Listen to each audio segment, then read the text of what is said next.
Scandal, Seduction, and Rebellion. 1931 was a year when Hollywood truly broke the rules. Two films that embody the daring spirit of the pre-code era are A Free Soul and Possessed. In A Free Soul, Norma Shearer shines as a woman torn between her fiery independence and the chaos of forbidden love, while Clark Gable smolders as the dangerous man who tempts her to defy it all. Possessed plunges into darker territory and unraveling the twisted psyche of love and control in a way that feels hauntingly modern. These films don't just flirt with controversy, they reveled in it, offering a raw, unfiltered look at human desire and moral conflict that remains as gripping today as it was nearly a century ago. Oh, and they both star Clark Gable. Ladies and gentlemen, this is Cinema 100. This is our double feature. This is Possessed and A Free Soul. But a very unusual man.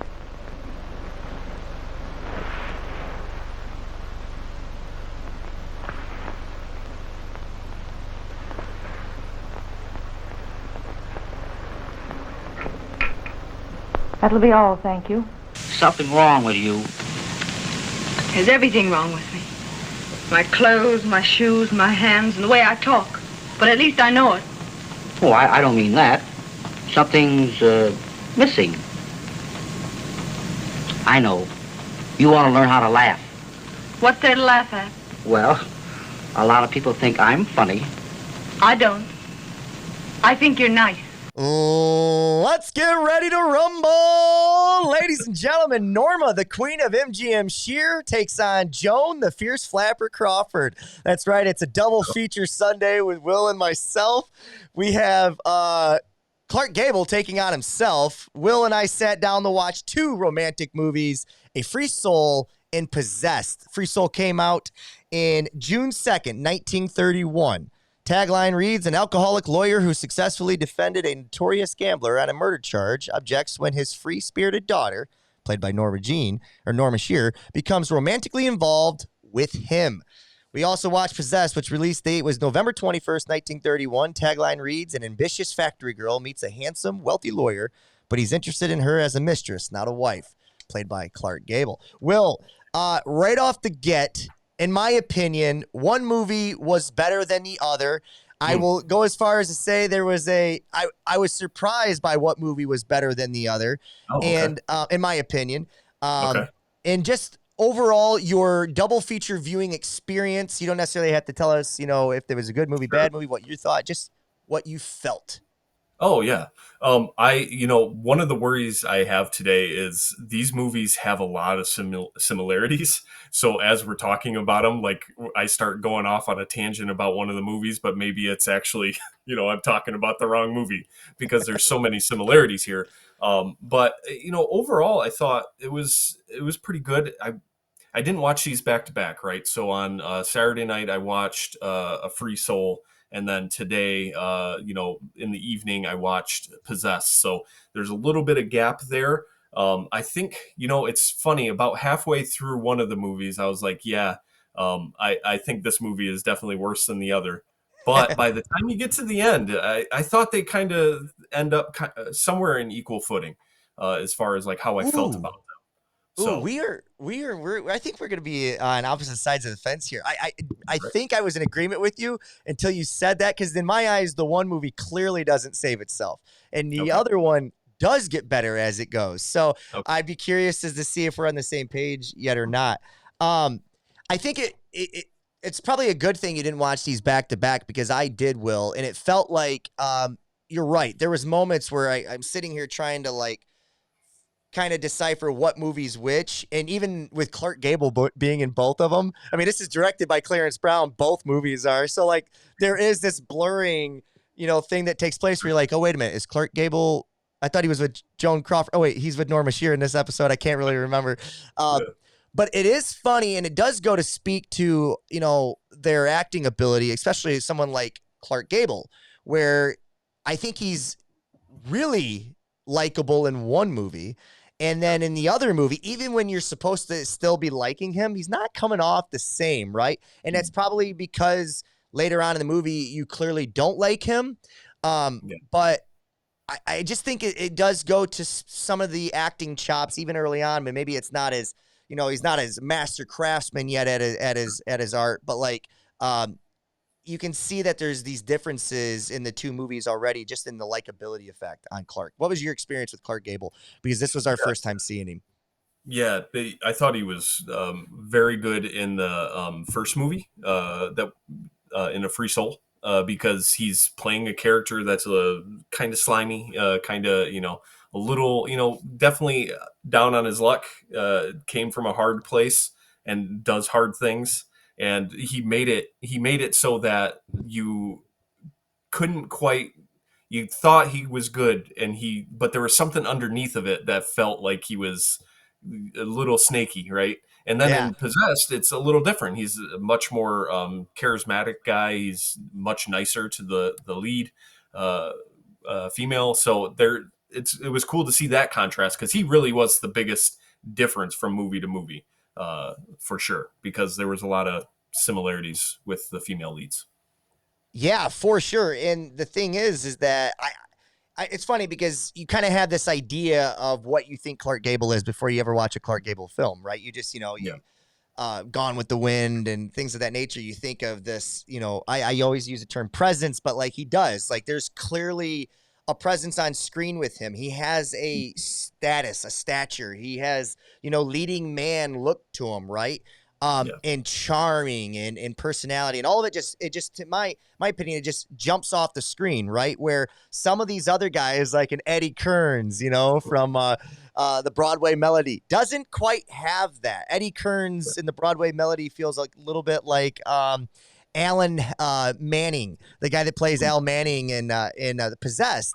He just doesn't come off as someone who can compete with a Mark Whitney, you know what I mean? Which is who Clark Gable plays in the movie. So there's just a clear difference there. And you're right. Clark Gable is that clear difference in both these movies. I want to go on and talk real quick before we break down movie by movie. Sure. Let's talk Joan Crawford versus Norma Shearer. Now, just by the movies we've seen so far. So we saw Joan Crawford in Our Dancing Daughters way back in 1928.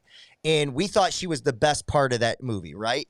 Then we go on to see Norma Shearer in The Divorcee, and she, in our opinion, is the second best female actress acting performance that we've seen so far. So I already go into these movies kind of thinking Norma Shearer is the standard right now, right? And I left there still thinking that. But I will say this. I did find some things with Norma Shearer's performance in this movie that didn't quite work for me as it did in The Divorcee. And a lot of it has to do with the flaws of the movie, in my opinion. I think so too. Okay. And I'm going to use the word overacting, where I never got that sense in The Divorcee. In this movie, there was a lot of overacting done on her part. Where I think if you were to compare just these two movies, you could argue that Joan Crawford comes out on top. Where I still believe, though, that Norma Shearer, when they're both playing at their best, I still think Norma Shearer is probably the better actress of the two. What do you think about those two, the tail of the tape? Yeah, I'm right there with you. I still think Norma Shearer was handcuffed by the direction on her side, because there's at least... I think I wrote down at least 3 or 4 times, like, what the hell is she doing with her hands? Because they're like out to her side, or like in weird places on her hips. And like, it feels like there are some scenes that were taken in the edits where it's like, okay, we're doing this one again. And so she gets in a pose to start, right? So I feel like there's some editing issues. There's some direction issues with the way her performance kind of falters. And it's not necessarily her fault, because when she's going for it in the Free Soul, she hits some levels in this movie that she was hitting in The Divorcee too. Yeah, for sure. And I think it's probably fair to say that she has higher highs, but she has lower lows in this movie, where Joan Crawford, I think, brings kind of more of a steady performance through and through in The Possessed. I'm still, like I said, I still think Norma Shearer is the bee's knees. I wanted to go on. It's funny. I found like this tail of the tape, and I utilizing AI to kind of show them contrasts and comparisons a little bit here. So the tale of the tape between Joan Crawford and Norma Shearer, which I really enjoy this. Just kind of for the record, Norma Shearer, 47 films before she in this 1931 film, including an Academy Award-winning performance in The Divorcee. Joan, the fierce flapper Crawford, she had 36 films because she got started not until 1925. One thing I thought was really interesting is when they kind of talk about the weaknesses of both these actresses. And I think they're spot on when this. So the weakness of Joan Crawford is Crawford's relentless drive can sometimes lead her to overextend herself, taking on roles that don't fully showcase her talents because she's so hungry for success. While admirable, can occasionally come off as desperation, leaving her vulnerable to criticism. Without the same level of studio support as Shearer, she must rely more on her own grit, which can be both her strength and her limitation. Through the two movies we've seen so far, that felt dead on. And let me just read the weakness real quick for Shearer because this felt so accurate in this movie, and you tell me what you think, Will. Okay. The weakness for Shearer is this. Sometimes Shearer's polished approach can come off as too calculated. While she rarely takes a misstep, she occasionally lacks the raw, visceral power that resonates on a more primal level with the audience. Her reliance on studio backing might make her appear as less self-made. So if you'll notice that Norma Shearer usually plays characters that are already in richer societies, right? We already get her as a well-to-do, where Joan Crawford's characters usually are from rags to riches trying to figure out her way. So depending on where you fall on that spectrum, that might depend on who you cast your vote for, on who the better actress is, because you would have this, relatability, thing that goes with whatever one you're with. What do you think about those weaknesses from our old friend AI there, Alan Iverson? The Alan Iverson's writing film critic now. No, I think it's pretty accurate. I think the only argument I have against Shearer's, like the polished approach that you mentioned there, is that she does have like a visceral. She's stunning. She has a way of grabbing you through the screen and saying, "Look at me." And you can tell this is the case in real life at that time because of the way Clarence Brown shoots her in the movie. It's much different than Joan Crawford, where he gets close-ups of her face like he does Shearer. He's got different things that he's doing with the camera to kind of showcase her beauty. But there is something about Shearer that's magnetic, dude. And I think that goes a little against that polished approach because there are times where she can just look into the camera or look into the character across from her and like just make you forget you're watching a movie. Yeah, and magnetic, such a great word, Will. I find her captivating. I don't know what it is, and it's more than just beauty, right? Because it's black and white. We really don't have an idea of how beautiful she really is, but there's just this idea of like, she's gorgeous, but it is the visceral way about her. She does tend to play these free souls, pun of this movie, but like she did the same thing in The Divorcee. She was kind of a free soul that couldn't be kind of tamed. There's attractive, that's attractive as well until it's not, and we'll get to that in a bit. But I think because I found her character here a little less likable, to be honest, than I did the Norma Shearer performance in The Divorcee. That kind of played with me a little bit because I find her to be so captivating. She's gorgeous, but she fills the whole space on screen. She just fills the room, and there's something that is so you can't explain it, right? Yeah. It's an attraction. You just are, and it's not, and I mean that not necessarily just a physical attraction. There's an energy and something. I think there's a level of like relaxation. Like she looks so comfortable on screen that you feel like she is the character that she's portraying, that it's just easier on your eyes to watch, right? That's how I kind of take it. I don't know what you think, but that's kind of where I'm at with it. Yeah, I mean, we've all walked into rooms, right, where you're at a party and you don't know a bunch of people, and then you find yourself pulled towards somebody, right, because of like the way they laugh or the just their overall charisma. She's one of those people. Like you walk into a room and you can't help but just want to hear her talk, right? Yeah. Or be close to her Yeah. because of who she is. And the more you try to emulate, the more you fail. You just have to be yourself, and just her natural self works. So, yeah, great stuff. Let's dive into the Free Soul real quick. I mean, let's do this movie. We'll do a movie one by one here. Director, like we said, is Clarence Brown. Distributed by MGM. Both these movies were. Runtime of this movie is 91 minutes. Norma Shearer, Jan Ash, is played by Norma Shearer. We follow Clark Gable, who plays the villainous Ace Wilfong, and then Lionel Barrymore. I gave him credit because he, in my opinion, is probably more second billing than Clark Gable is here. He plays Stephen Ash, which is the father of Jan Ash. There is a lot of things in this movie that are being thrown at the screen. I get lost with what this movie is about. It's supposed to be about the free soul of Norma Shearer, Jan Ash's character.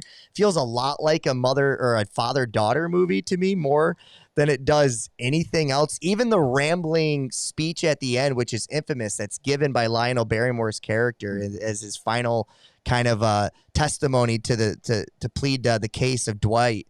In a court case, I just don't think that would work with what they were, trying to. You know what I mean? Like this momentary, temporary thing of insanity. But with all of its missteps, the movie, which I don't want to go as far as to say I enjoyed it, because I really didn't. If I'm being honest, I did not enjoy this movie. I didn't hate the movie either. I just felt like it lost its way somewhere halfway through. I put scene 13 for me. And that's just about the most honest I can be, because the movie felt like it went from one movie to a different movie to like even a third movie by the end. What do you think? Do you think they kept the narrative straight line, or do you think it jumped? No, there's definitely some issues. This movie has a bit of a crater, probably in that 3/4 of the way. Once you get to the last couple scenes where she's back in town, right? I think there's a few really good scenes towards the end, but there really is kind of a dip here where you think the movie's one thing and it's really two things, right? Because we think A Free Soul is about her, and her not wanting to be married, right? But there's another part of this that's like she needs to be free from her father as well, right? So It's I think it ends up trying to do too much in both of these, and it doesn't necessarily work out in the end. So I'm with you on that. Yeah, and I think the thing that really hurts the movie, in my opinion, is it goes too far into that needing to be, not necessarily needing to be away from her father, because I think they could have explored that a little bit more and made that more clear. It was just, it felt like we spend too long camping. You know what I mean? I think that is 15 minutes camping, and at least that's the way it felt. And again, 3 months go by and you're like, they're camping for 3 months. And then like right away, the father, I mean, this felt like the movie, The Heartbreak Kid, which I love, by the way, with Ben Stiller. But there's a part in the movie where it goes from a rom-com to this outrageous, ridiculous comedy.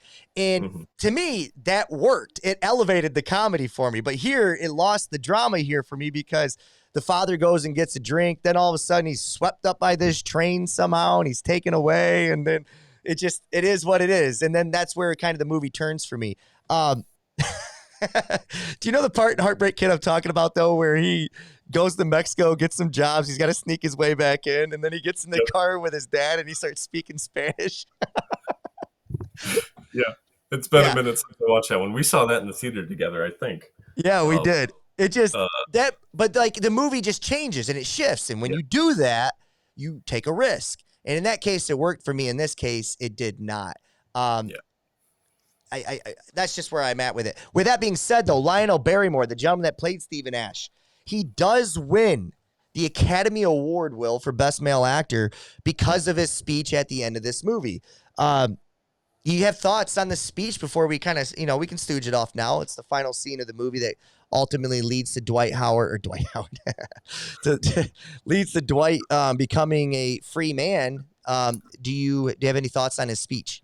Yeah, so a little unrealistic, right? I don't think he'd be allowed to ramble quite that long on this, which is just fine. It's not that big of a deal, but I think it's a really good speech. He's finally taking some culpability here for his, his failures, not just as a father, but as a person. He's, admitting to things that are, in 1930s are things you shouldn't, they're just as bad as the rest of the things. All the sins are looked at the same at that time. So, I think it's a really good speech. The problem really comes after, because the speech is very good, but then we get this just like cliff off, like where are we going with this? And there's like 3 minutes and it's over. Yeah. So it's, the speech is definitely kind of the pinnacle of the movie. But it feels a little flat when we get to the end. So. Yep. Totally agree. Totally agree. I think it's interesting that he won Best Male Actor for this movie, because I actually thought, outside of his awful, which I know early day cinema, that's how you had to portray a drunk, Mm-hmm. The wobbly, slurring, like overacting it so much. If he's a lawyer, he's a functioning alcoholic, which that's the worst kind, because they are decepting. You know what I mean? But in that case, I actually did find him to be the most redeemable quality or character in the movie for me personally, because he does kind of accept who he is, and he allows his daughter to be who she wants to be. And I did love the scene where they kind of have their confrontation, and they kept saying the things of like, well, I guess things have caught up to us.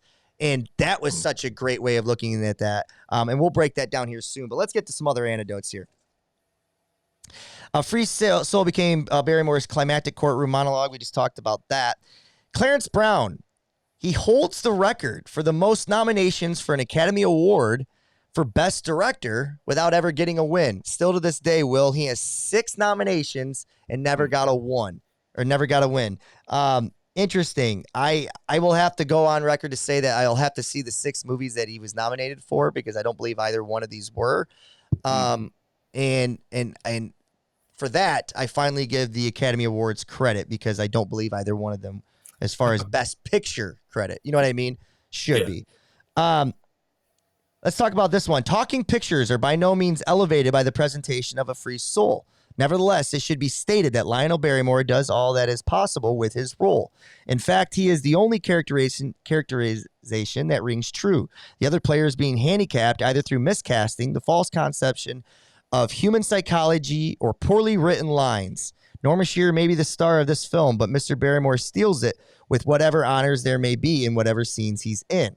Undoubtedly, all the members of the cast have ability, but doing things in this film benefit but little by their talents, except as been set forth through Mr. Barrymore's portrayal. This is the top critic of the time. That was his review of this movie.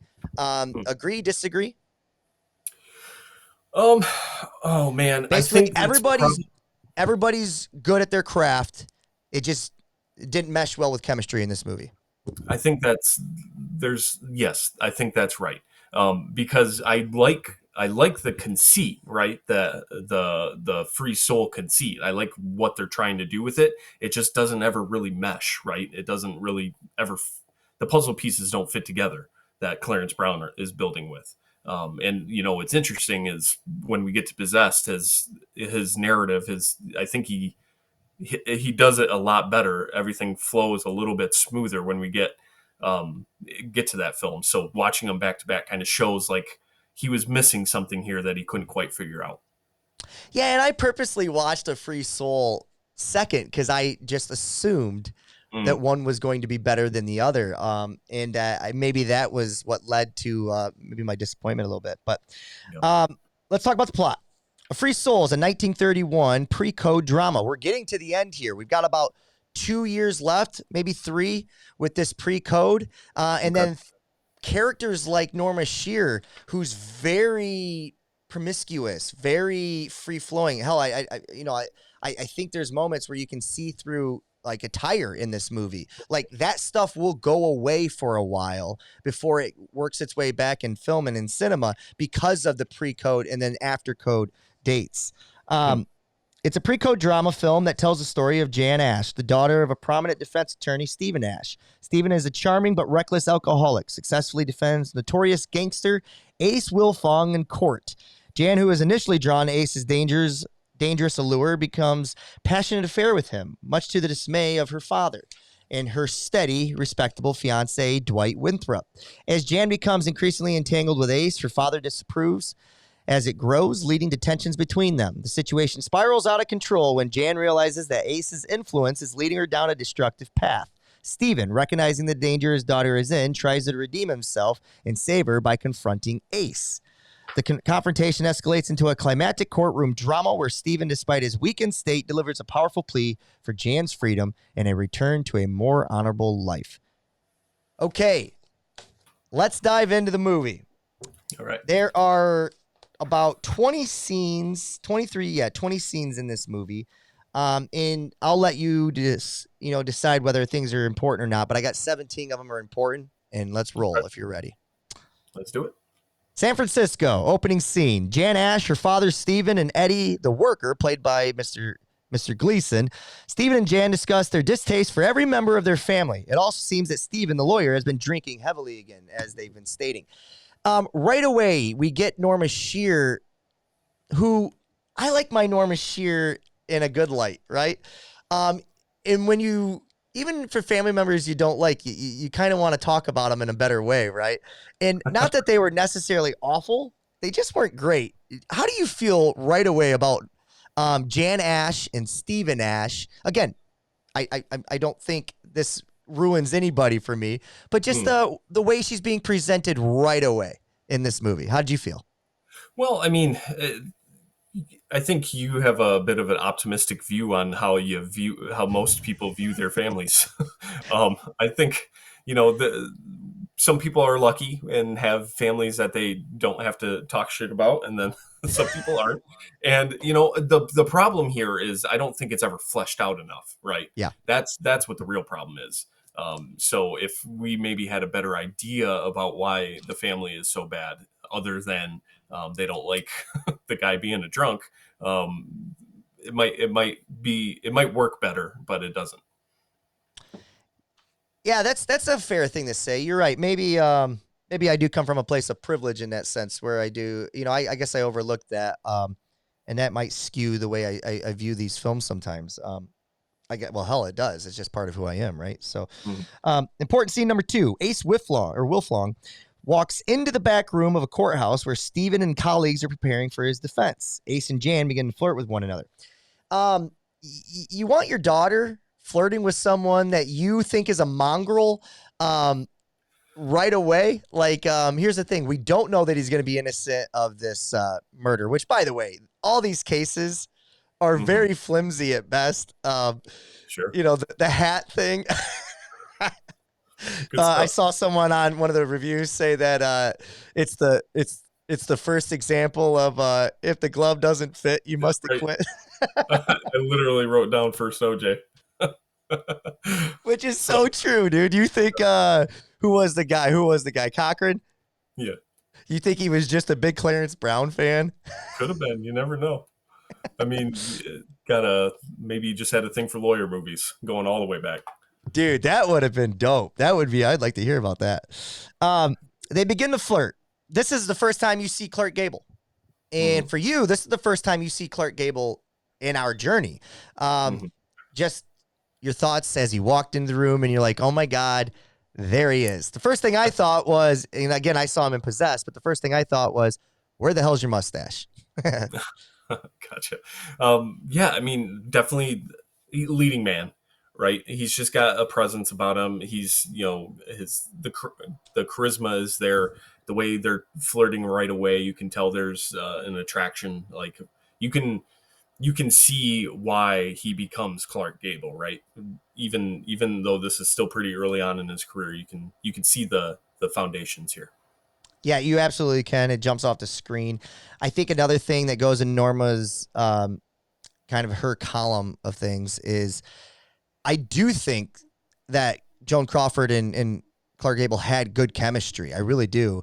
I just think there's an ease to Norma Shearer's personality in the way she is on screen. it just felt like right away you could see these two kind of going back, flirting with each other, like with, one liner here and there. You could see it. It just seems so believable, Right. Agreed.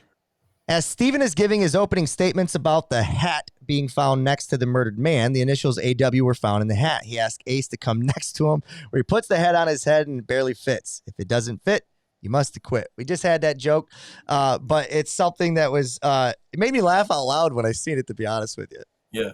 No, and it's good too because there's a few tiny threads here of humor that's kind of thread throughout the film where you get a couple of laughs along the way, like small things, but things that worked for me anyway. This is definitely one of them. Well, then I'll tell you what. Let's say, because the one bit of comedy was so forced, but it's coming up here soon, and I want to hear what your thoughts are on it. Yeah. Port scene 4. Grandmother's 80th birthday party gets taken over by an announcement of Dwight and Jan's engagement. Stephen shows up to the party drunk with Ace Wilfong to his side. The family is not excited about Ace being there, and they ask him to leave.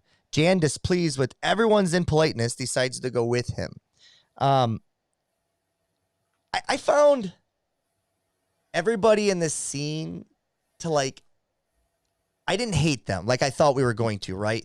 I thought with the way they were being talked about right away, I'm glad I didn't hate them because it made me feel like, okay, I can still be on Stephen and Jan's side and see that there's a difference of opinion or a difference of approach to life or the reasons that they feel the way they do. But I didn't think they were so in your face, intolerable that you know what I mean? I like the fact that, and again, it goes to Norma Shearer's credit, but Jan she's, I don't want to call her a people pleaser because that would mean she's maybe not as or as independent as she is, but she's very much a light in the room and she wants to be that with everybody. And then when somebody crosses her, then she snaps on a moment and says, no, that's not how this is going to be. Right. So I think that's good that we get to see Jan's interaction with the grandmother, with the aunts and stuff, and have everybody laughing and it be fun. Is anything, does that make sense at all? Yeah, no, it definitely makes sense. It's also an important scene too because you get some insider. Her dad. He's not a good dude, right? There's something. He's an alcoholic who comes into a room and thinks everybody is out to get him when really it's him that's the issue. And that's classic alcoholism where you got someone who can't see how much it's affecting the world around him. And, that's interesting that she's siding with him because then you kind of get that, you get a look at these two are kind of against the rest of their family, but maybe it's not exactly justified. Right. And I think that's important as we go because they end up reckoning with it. Yeah. Well, like I said, it comes to a head. Right. And that type of free soul living for both of them, it catches up to them and we'll get there. Jan and Ace sit in a car, and this is the part that I think was a bit of comedy that was just out of nowhere. Jan and Ace are sitting in a car flirting, waiting for food to be brought to them. A car speeds up behind them and begins shooting. They get into a high-speed chase. This is the part when the shooting came, all of a sudden, the guy that was hiding behind the wall kind of stood up and started stuttering. I was I don't know if that worked. What the point of that was, other than to throw a little bit of comedy in there. But yeah, maybe that's not one of the things I was thinking of. That's fine. Okay. So I'm glad. Okay, good. Glad I'm not being insensitive or something. Okay. No, nothing. I just thought that part was didn't work. This scene is cool though. I mean, the way the bullets, the bullet holes end up in the windshield. Very, very interesting scene how they shot and the way they sped things up. You could kind of tell, to make the car look like it's going faster, but it was a cool use of the technology at the time. Yeah, and effective. I thought it was effective. I thought it wasn't so bad or over the top, kind of Morocco fight scenes were, right? Where this felt natural, even though we could tell it was sped up a little bit. It was for effect and it worked. They escape to a building where Ace has friends waiting for him to show backup. They go upstairs to Ace's getaway, as he calls it. He steals a kiss from Jan Ash, and she responds, "That will do. Thank you." Just so cool, calm, and collective. Again, When I was in college, Will, one of the things that a couple of my film classes, they talked a lot about what films try to do with the nonverbal, right? And sometimes the verbal is so in your face that you know they're doing it too. But the nonverbal, the power dynamic, the power shift. And I just watched a movie called Challengers, which the entire movie is about who's got the control and power now. And they do a great job of ebbing and flowing as the movie goes to see who's got it and who's been humbled by their experiences. This, and as probably every movie with Norma Shearer and Joan Crawford, when they're going toe-to-toe with, important men of their time, it's who's going to blink first. And how does someone like a Jan Ash, how does someone like a woman in that world able to manipulate her way to get power? Right? How is she able to have any power dynamic into any room? I think it's interesting how these movies always, especially this movie, how they kind of make choices to showcase a Jan Ash's strength. And it's not always sexuality. There is things that she can use as leverage and how she chooses to do so. So, what do you think of the power dynamic struggle in these scenes, whether it be non-verbally or just like the little one-liner line back to him? That will do. Thank you. When the name's slipping me, Clark Gable's character thinks he's just going to overtake her and go on to the next level. No, that's the interesting power dynamic, right? It's when men feel challenged, they always resort to their physical power. And I think that's this is setting that up, right? Because later we do get to that physical turn from Ace. And here she's using her language and her intelligence and, her attractiveness. All of these things are working together to kind of control the power in the situation. And it works effectively, at least, for most of the movie. Yeah, most of the movie. I tend to see a theme so far. She does play these free soul characters, She left the one guy in the beginning of the movie, the divorcee. And then in this movie, another poor schmuck named Dwight gets dumped right away because she can't be tamed. It's interesting, though, when we get to the end of this movie, and I'd be interesting to get your opinion on, are you okay with how this movie ends? And we'll get there. Important scene 6. So Ace has already stolen a kiss. Clearly, Jan knows what she's doing, right? She is somebody, and this is a character probably breakdown that we should do. We are supposed to find her character likable. Again, she's spending the most time on screen with us. We've talked about that. But she plays fast and loose with that line, and she does it in a conscious mindset, right? She's very much flirting with him. She throws a jab out there of flirtation, and then he says, "You like me, don't you?" or something of that effect. And then she'll back down, right? So she wants this kind of verbal dance or this, this jousting, because it's how it's what turns her on. But as our main character, who hasn't broken up with Dwight yet, who just had her engagement party that night, where are we at with the likability of a Jan Ash at that moment? Yeah, I mean, it's tough, right? Because I think the whole conceit of at least where I think the conceit of the movie is societal pressures are saying that she needs to get married right now. It doesn't matter what she wants. And what she's pushing back against is her freedom and what she actually desires. And I think when you desire something and it's presented to you, sometimes you take advantage of that and sometimes you don't. And here she's taking advantage of it.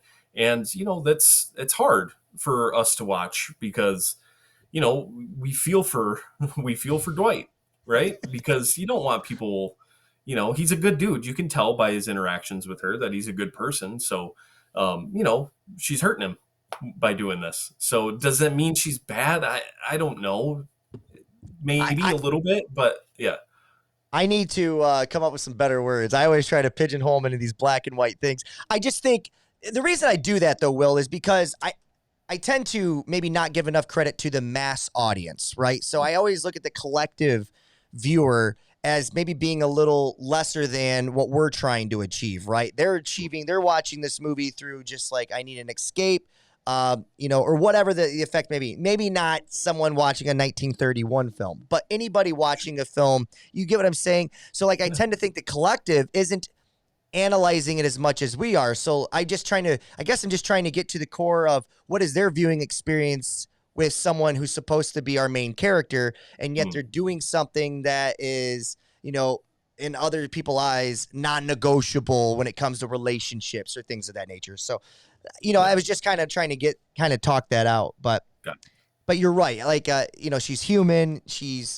There's certain things, especially with society in both these films, the social status being so powerful, in a woman in 1931, how that can be crippling to someone like a Jan Ash. So yeah.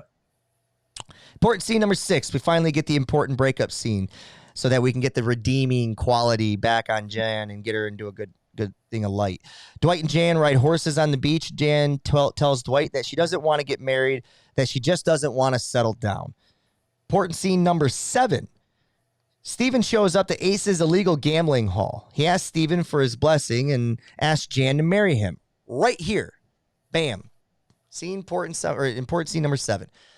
Yep. This is when I think it tells you a little bit now about Stephen Ash's character, because right away he snaps into protective father, which is great. We want to see it. But at the same time we get protective father, we also kind of get this snaky lawyer who before you thought maybe Ace is this innocent guy. Ace is a good person, right? And maybe he didn't do this crime that was previously, defended. And someone like a Stephen is defending the wrongfully accused. But when he calls him a mongrel, it made me feel, at least, Will, and I wonder about you, made me feel that right then and there, he knows the type of person he's dealing and defending, and it's okay for him to collect a paycheck from these types of guys, but not good enough for his daughter to go and date. Yeah. No, I mean, the gambling's okay, but the guy who provides the gambling isn't, right? That's the line here that Stephen's kind of walking, and we do this kind of stuff all the time, right? Where we, we'll justify our own actions sometimes when they're not pure, and then when someone else can do something similar, we'll crucify them for it.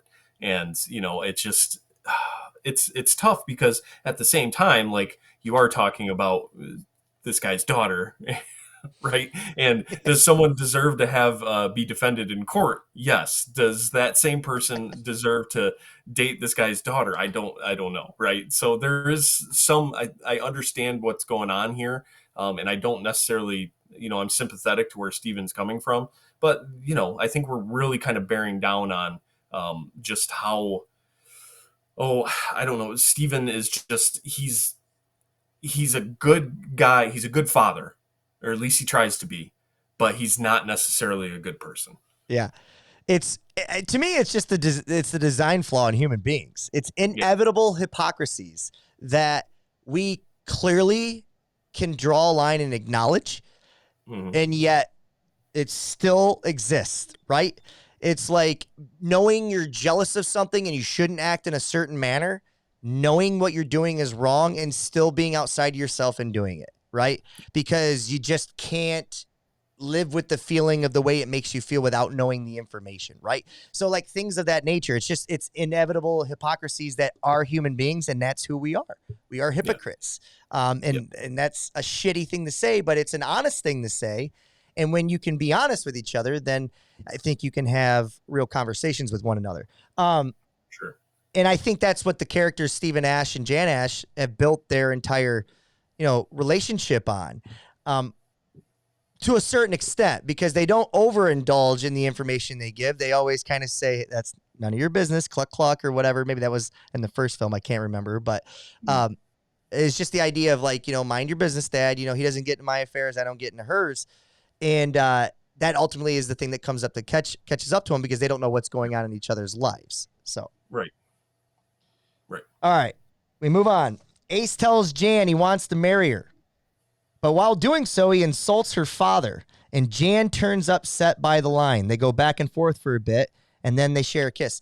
I think, man, this is one thing Norma Shearer does so well is, and I remember it so well in the Divorcee when she was the one that was cheated on. And she got her revenge. And now even she's going outside herself to say, hey, let's forgive each other. Let's just move past this. I'm sorry for what I've done. And then the male ego kind of got in the way and couldn't let her cheat, even though he did. In the moment she realized it, she went from somebody who feels this way to, don't mess with me, bitch. Like, I will put you in your place. You know what I mean? And she does this so well again in this movie. The moment he criticized her father, she comes right at him. Well, that wasn't a very nice thing to say. And it's like you can see a face shift, man. And it's so powerful as an actress because it's almost so, I'm jealous of the backbone that she's able to be both people, so hella likable and so like, the ability to defend her loved ones and herself. Yeah. No, I don't have anything to add. That was exactly how I felt during this scene. Yeah, she's a badass. All right. Important scene number 9. The casino hall gets raided and Steven, who's drunk, won't shut up about it. They decide to knock him out and take him upstairs so that he can't cause a scene. They dump him in a room with Jan and Ace. He can't believe his eyes. Jan is also embarrassed to have been caught in the place with Ace because up to this point, she has not been seen in public with him because of the social status at play. Anything you want to add there before we move on? The only thing, I might be missing something here because of like context with being 100 years ago, right? Because when Steven is talking to Ace about like being a mongrel on the wrong side of the tracks, it feels like there's some racial or ethnic accusations going on there. Like I don't know if it's supposed to be like if he's, because I know back in the 30s, things like if you were Irish or if you were, Catholic, like there was all these different tensions that were a little more obvious then than they are now. So I was just curious if maybe we're missing something there where one of the things that bugs him about Ace is not just that he's runs a casino, underground casino, but he's some sort of like, wrong side of the tracks because he's, Yeah, no, it could be. The only thing about that is that, maybe there was a line in there that I'm missing too, that I think that might have given some evidence to what you're talking about, but they just don't come back to it. Right. So it's like, that's the only thing is it's like, if it's done so subtly, and the way the rest of this movie kind of went for me, I'm not sure that I'm willing to give it the credit that it was making a choice there on purpose. But there could have been. I mean, it could have been so random because a lot of this movie feels random to me going forward. So, again, it could be. It's just it's hard to tell because they don't kind of come back to it or double down on it. Right. That's right. Important scene 10. Steven and Jan talk. Steven calls her cheap and Jan slaps him. They talk and Steven says, I guess things have caught up with us. This was my favorite part of the movie. I really enjoyed this scene. They make a deal. Dad stops drinking and Jan doesn't see Ace anymore. And I got to be honest with you, this is probably the last time I enjoyed the movie personally, because a lot of it just got random to me. But I really enjoyed, because in this part of the movie, and I think maybe it's just because of the way that scene went, that part of the movie feels like it's just so honest. And this is where like Steven, like automatically forgiving her. I know it's his daughter, but she slaps him and like he shows no violence towards her, nothing but mercy and love. And you're just like, yeah, this is right. I mean, he was agitated. He said the wrong thing. And then she slaps him and then he's able to reason with a sound mind, like the line, I think things have caught, like, how could we be so, basically so alike and yet so far apart from each other? I think he says something to that extent. I actually thought the writing in this movie or in this scene was the best the writing was for the whole movie. And that's why it resonated with me. Yeah, no, I'm right there with you. There's a point in this where she calls the drinking a disease, which I thought was kind of interesting too, because she knows that there's something that takes over him, and other people aren't willing to acknowledge that. But she deeply wants that disease, to see that disease as the thing and not her father. And I think Yeah. that's how most people kind of approach that when they have family members that are, struggling with alcoholism. So powerful stuff here. Um, I and you could tell me, we can just move on if you want. I just out of curiosity though, just because we do try to be real on the show. How does this movie or any movies of these effects play with someone like you? Because with your case and your background and what your experiences are, are you constantly in a state of reflection when you're watching a movie like this and like comparing and contrasting? Or does a movie like this, because it only kind of top surfaces everything and it doesn't really go to those deep surfaces, are you able to just kind of like not think about it and just take it for what it is? No, Robert, I'm cursed with reflection, so everything means something to me, right? So, like when movies touch on things that I personally have dealt with, it's impossible not to start thinking about how this movie is similar, or how the cases are different, or that's definitely something, and oftentimes, even if it's not done well, I appreciate that the conversation is happening, so it kind of gets a little bump usually in my estimation of the movie. So Oh, interesting. Yeah, interesting. I and also just a follow up, just the idea of a disease. Like I do believe, it's a disease in a sense of I'm not removing choice there, right? But I do think it would be easier to say that I think it's harder for some than others Sure. to make the right choice, right? But constantly making the wrong choice is also a choice. And, we can go down that hole. But like just the idea of a disease, are you on board that you think that there is to some extent a disease there? For sure. Okay. Yeah, there's absolutely a disease. I mean, it's the problem is that you don't just make a choice. You have to make a choice every day. And Yeah. things happen every day, though. So you're never the same person. From day to day, we're different every single day. And that's, the problem with alcohol is that when someone is taken by alcohol, it's impossible for them to, something bad happens or something's thrown off with their routine. It spirals. So, Yeah. that's relatable here with Steven for sure, because, he's fine for 3 months. And then all of a sudden he sees a drink and it's, game's over. Yeah, and I think where this movie in 2024 becomes a better movie is those things get flushed out, like the reasons why. Like, how can someone so successful in his field, be so poor at making these types of disciplines in their life decisions and stuff? So, like, I think in 2024 this is a much better movie. Yeah, well, it's called Flight, right? Oh yeah, God, that's a great movie. Dude, that's a great, especially the final 20 minutes of that movie. All right. For sure. Important scene 11. Jan and Steven go camping. Jan shows her loyalty to the deal by ripping up a letter that was given to her from Ace. Steven clearly going through the symptoms of not drinking. These scenes, in my opinion, it just took too long. They're out there for a while. And then I was shocked when they're kind of getting ready to head back. And they're like, we've been here 3 months. I'm like, damn. Yeah. That's a long time to be camping in the woods. I don't know if this is where my comedy kind of kicked in here, where I got real curious if he slept in those boots every single night, or if it was just the time we saw him get out. Because man, that's a weird choice to sleep in boots. Hell yeah, dude. Well, I guess maybe if you're out there with the wildebeest and you're not sure what's gonna creep and crawl on you, I don't know. Yeah, I just your bare feet. I just think that this is the part of the movie where I go, oh, okay, this is no longer a battle. I guess I was looking more of like a free soul within the relationship of marriage versus not marriage, right? I started going down the, this is going to be more about, can she break the chains, especially after her father goes and starts drinking again, right? Like maybe the free soul is more about like a free soul from your family type thing. I thought the movie shifted, but then it kind of disappears right away after this. Important scene.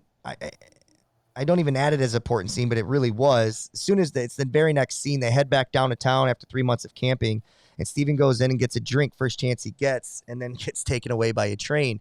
To me, it was just, I did too, right? But there's no evidence of it. And then right away, her and was it Eddie? They're just kind of like, well, I hope they treat him well, and it's just like, is this shit? Am I being punked? Because like this felt so out of place. It's just like, I don't know what happened to the movie here. What happens? Yeah. Why does this choice get made? They can't figure out anything to do with Stephen Ash's character in the next 4 or 5 scenes to get him away from the story for a bit, other than have a train just take him away. Yeah, man. I think what they're trying to accomplish here is they're really trying to do 2 things. They're trying to look at a free soul in regards to like what a woman wants, and a free soul from what women are beholden to already. And there's women are beholden to their family in this time. What the family wants, what is good for the family, that's the role of women at this time. And the interesting part here that doesn't end up working because they don't spend enough time on it is they are trying to look at this. How do you free yourself from, a father figure that just can't quite get over the hump, and it's holding her back. So like they're trying to talk about this, and I think they do an okay job, but they can't mesh them in the end. They can't get them both to fit up. And by the time we get back to Ace, like everything's just starting to kind of crumble apart. Yeah, because Ace really, yeah, let's just keep moving. We'll get there. Jan shows up to Ace's place. She confesses why she left in the first place, but Ace isn't having any of it. Tells her that they are going to do things his way now, and that they will be married first thing in the morning. Jan escapes. So we get a complete 180 character shift here from Ace, right? Up to this point, even with the mongrel thing, you're like, okay, maybe he didn't murder the guy, but just the fact that he's associated with the situation or anything like that, you could still defend Ace's character up until this point, right? Then the wheels fall off, and you're like, oh, I can't get on board with this guy anymore. I want to ask this question, though, and I know we're getting along with this first one, but I feel like so often, you're right, the men's, what was the line you said earlier? When they lose control, they turn to violence. What was something that you said? Yeah, I mean, our first reaction when our control is spiraling is to get physical, right? Because that's our first reaction is that, because that is really in its very raw form, our power is our physical presence, and that's what we resort to, and that's what Ace resorts to. In a black and white world, that is very like there's no defending it. There it is what it is, right? So like people are going to look at a domestic dispute, and they're going to see if any, it doesn't matter what caused it. If they from afar, if they see a spouse hitting another spouse, whether it be a man or a woman, but like in this case, if a man more times than not hits a woman, there's no black and white there. It doesn't matter what started it, right? Like even though the mother could have just killed the son, right? And now the father, doesn't matter, because from I'm just talking about from a far spectator, right? The thing I want to talk about though is this idea with Jan Ash's character. And maybe this is where I was having such a hard time with her character in this movie, Will, is this idea of, I wrote it down as transactional power. Okay. Because Jan wants to be a free soul, right? Mm-hmm. But to some degree, it's all control in her end too. She's like a man. And when a man in this movie lost control, he resorts to physical violence. Now, in this case, she's not going to win that battle. But when she made a decision, I'm leaving Ace behind. I'm leaving Dwight behind for her righteousness, her path. But the moment her path doesn't go the way it's supposed to, she's back at Ace's place. Mhm. And it's like, okay, fine. We're as human beings, we make decisions, and she's trying to Mhm. come back and explain that. But like, same thing kind of happens again with Dwight as well. It's like almost like Yeah. just stay the fuck away is how I would. Well, yeah, that's the biggest flaw with the movie is I think the good version of this movie is she goes back to Ace and we get to see it made explicit that she is free. She didn't realize that it wasn't just her freedom that she was looking from. She needed to be free of her father and of Ace and of Dwight before she could ever be free. And that's the flaw of the movie is one, they don't make it explicit here that that's what's happening. And two, the movie falls back on the man anyway when it Right. gets to Dwight, Right. and it gets to Steven, and it's not her making the speech. It's men again. So that's the Yes. flaw. And that's the part where I'm like, okay, there's collateral damage happening here, and yet everybody is still trying to take the accountability for themselves. Every man by the end, outside of Ace, who never gets to do it because he gets shot, Dwight is arguing, don't do this in the courtroom. He doesn't want to be a free man. The father is saying, I'm the reason this happened because my daughter turned out this way. My daughter made these decisions and all this stuff. And it's just like we never get any moment of that. And I think we're supposed to at the end. But again, I looked at it still as like, again, another attempt of like not fully being accountable for her actions of everything that's just kind of played out. Yeah. Let's get there. Okay, Ace and Jan are fighting when Dwight shows up. Ace threatens Dwight and then leaves. Dwight tells Jan he is there to take her to grandmother because she has died. Dwight goes to Ace's office and shoots him dead. Were you a little shocked by that the Ace was just gone? A little bit. The setup was pretty cool too. Like when looking back on it, because he didn't want to get rid of his coat, Yeah. and he just walks in, and then all of a sudden you realize what's happening, and it was a cool setup. I was definitely shocked that it happened that quickly. So Yeah, I'm a sucker for a back and forth real quick before you do. Like, yeah, but I think that's more realistic to just go in there and do. So like in the movie sense, if you're going to kill someone and you know it, you're probably not going to go in there and have 2-3 minutes of dialogue first. But right. For movie entertainment purposes, you want the tension to build. And then that happens, but they went right to it. Important scene number 15. Jan shows up to the jail cell, confesses her love to Dwight, but says she equally despises herself. She drops the idea of her father might being able to help. Right then and there, we kind of know that somehow at the end, Pops is going to show back up and now defend him. And whether or not, at that part, you're thinking, how in the hell is this guy even going to get away with this? And what could that possibly be?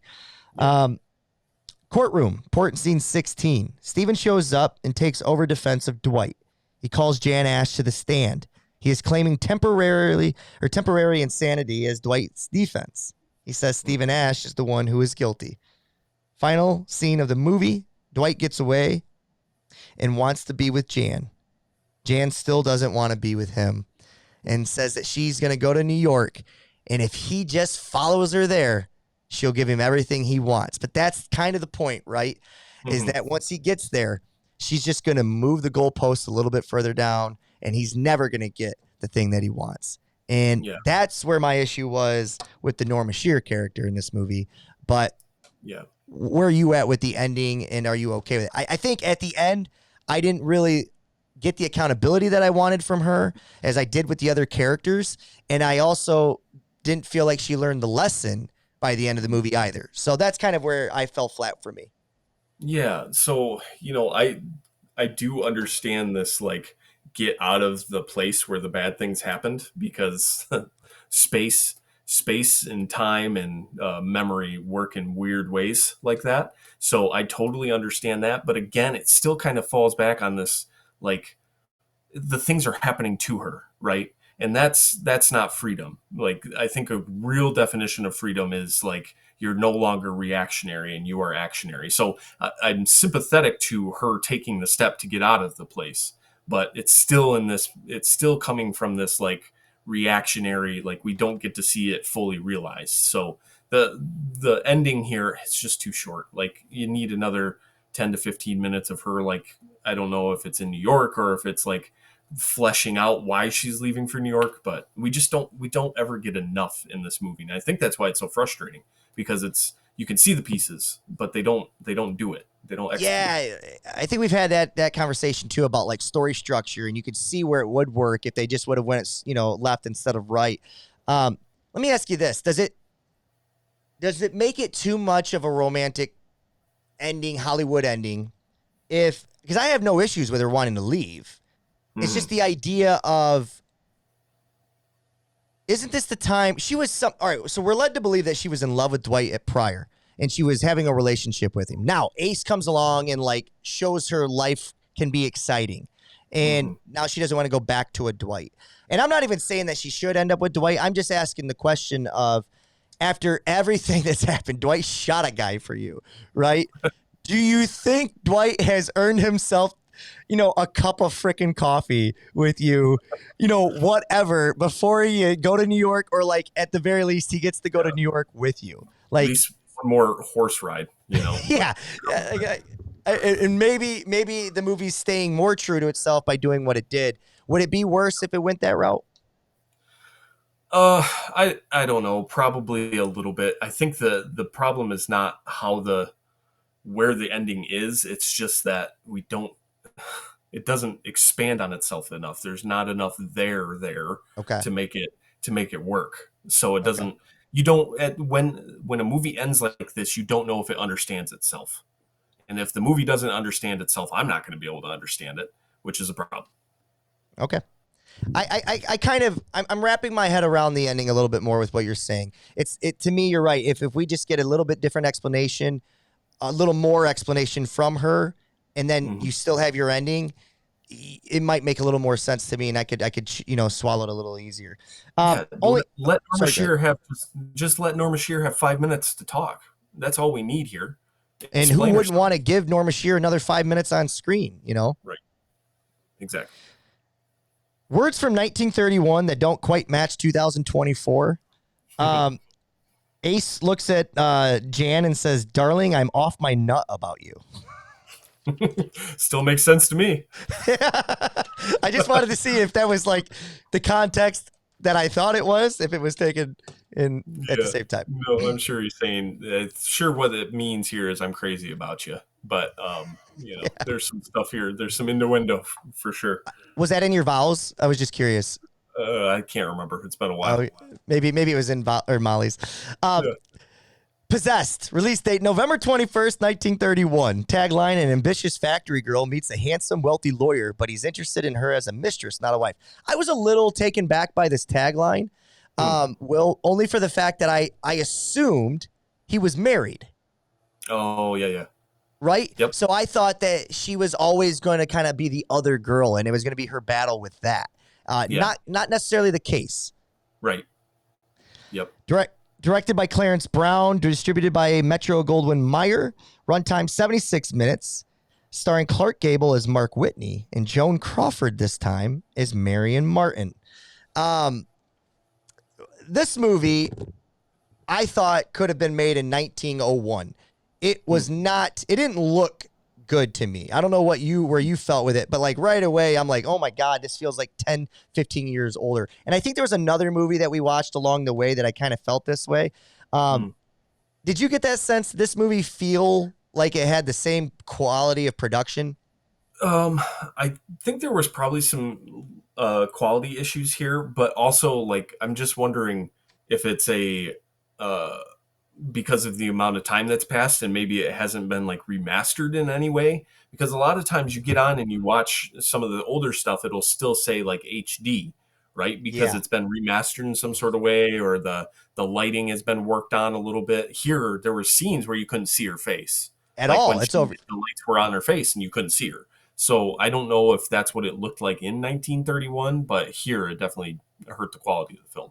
Scene 3, Wally's apartment. The scene is so overexposed you can't see half the actors in the scene. Scene 8, while Marion plays the piano, she seems to have like this glowing effect. And that's not because she was an angel. It's just because there's some type of technical difficulty.